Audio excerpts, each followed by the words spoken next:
Welcome back to Originality Check, a series where we take a look at the coasters of a park, past and present, and judge them based upon originality. There are 3 points that each coaster can score for originality, all pretty straightforward. The deeper I go into this series, the more lenient that I'm trying to be with these points, between adding bonus points and giving points what I usually wouldn't have in the past. We'll see a little bit of both for this episode, as we take a look at the coasters of Knoebels.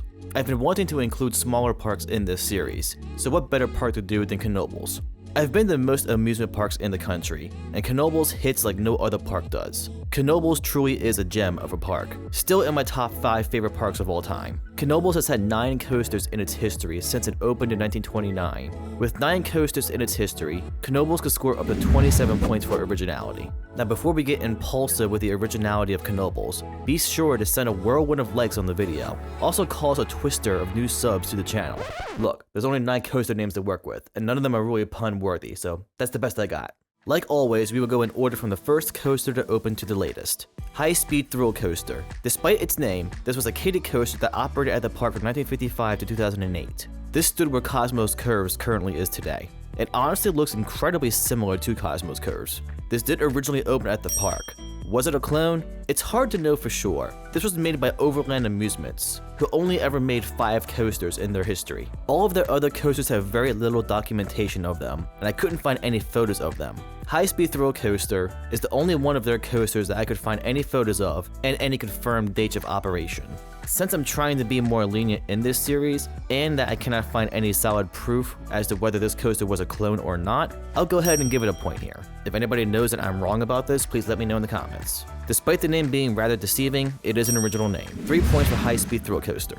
Jetstar. This was a Schwarzkopf Jetstar that operated at the park from 1977 to 1992. This did originally open at Coney Island in New York. Not the Coney Island, specifically Coney Island Pinto Brothers, which only operated for 1 year in 1976. The next year, this coaster was relocated to Knoebels, and would be relocated a few more times after its time at Knoebels. This currently operates in France. This was also a cloned model, and the name won't save this coaster from being our first strikeout for the video.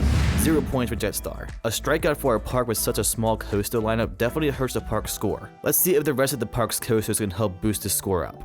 Phoenix. I think we all know what this amazing little coaster is. Is it the best wooden coaster in the world? I wouldn't say so. But for its size and given its history, this is one of the most fun classic wooden coasters that I've ever been on. Phoenix originally opened at Playland Park in Texas as Rocket in 1947, where it operated there until 1980. The coaster was then bought by Knoebels and was relocated to Knoebels in early 1985, reopening later that year. For this relocation of the coaster, there are no blueprints available for the coaster, so each board was numbered before the move, and the ride was reassembled with the help of Charles Din without any blueprints. While this coaster did not originally open at the park, I think the fact that they were able to rebuild this coaster without any blueprints, and considering how beautifully the park has maintained this classic wooden coaster over the years. For the first time ever in this series, I'm going to allow a point here, even though this coaster did not originally open at the park. I feel the effort made by Knoebels to relocate this coaster justifies it. If not, then just consider this as a bonus point for how amazing Knoebels has maintained this coaster. Phoenix is also not a clone, and it was the first coaster to ever use that name.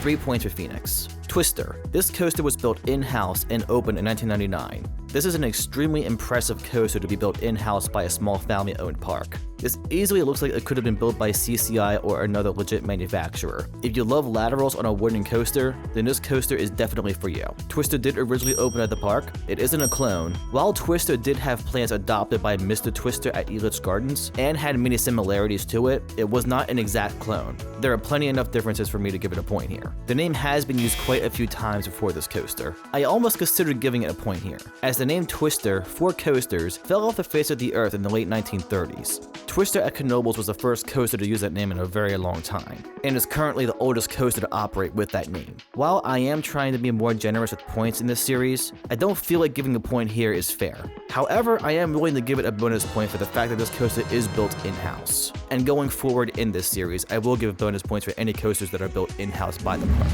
3 points for Twister.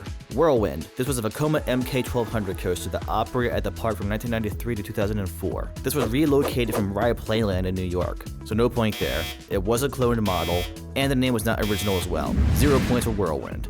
Wow, 2 strikeouts for a park this small. The remaining coasters really need to pick up the slack if Knoebels is going to score well. Cosmos Curves. This E&F Milo coaster opened at the park in 2009. While it's only a kiddie coaster, this is honestly one of the most fun kiddie coasters that I've been on. It's kinda janky, but that leads to some surprising pops of airtime on it. This did originally open at the park, but it is a cloned model, and not the first of its kind. The name will give it another point though. 2 points for Cosmos Curves. Black Diamond. This is borderline a dark ride more so than a coaster, but by definition, it is a coaster. Black Diamond opened at Knoebels in 2011, being relocated from Dinosaur Beach in New Jersey, where it operated on and off from 1960 to 1988. At this park, this had some decent theming to it and was partially indoors and outdoors throughout the ride. The ride stopped operating at this park in 1998 and stood standing but not operating from 1999 to 2009. The ride was then relocated to Knoebels, being completely enclosed and given entirely new theming. While this coaster did not originally open at the park, I'm going to give it a half point here. I don't want to give it a full point like I did with Phoenix, as it did have blueprints for the relocation of this coaster. However, I feel being completely enclosed and adding completely new theming has to count for something for this coaster. They practically turned this coaster into a completely different experience, while keeping the track the same.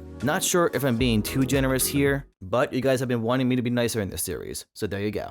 This also is not a clone, and the name is original too. 2.5 points for Black Diamond. Flying Turns. I think this is one of the most unique coasters in the world, being the only wooden bobsled in the world. While it is a smaller coaster and a little bit on the short side, this coaster is so much fun, super out of control, while still being a family coaster. Flying Turns was built in-house by the park. Since I gave Twister a bonus point for that same reason, it's only fair that I do the same for Flying Turns. Flying Turns is also original across the board. 4 points for Flying Turns. Impulse. This is one of only 2 tower coasters from Zero, being the only one of the 2 with a chain lift. The other tower coaster being Wicked at Lagoon. Impulse opened at Knoebels in 2015, and this was a big change in pace for the usual coasters that Knoebels adds to their lineup, being a modern steel coaster with inversions. Impulse looks a lot like a Eurofighter from Gerstlauer, but it is different and unique enough to give it its own character and feel. I honestly prefer Impulse over most Eurofighters that I've been on. I would love for smaller parks to add this model to their lineup. Zero doesn't get praised all too often, but when they're given a chance to, they can definitely cook. Impulse is also original across the board. 3 points for Impulse. And just like that, that's all the coasters of Knoebels. This tiny coaster lineup definitely gave us a little roller coaster of a ride for originality, with a few strikeouts and a few home runs and some bonus points. There were 27 possible points to score, and Knoebels scored 20.5 points. This gives the past and present coasters of Knoebels 76% originality.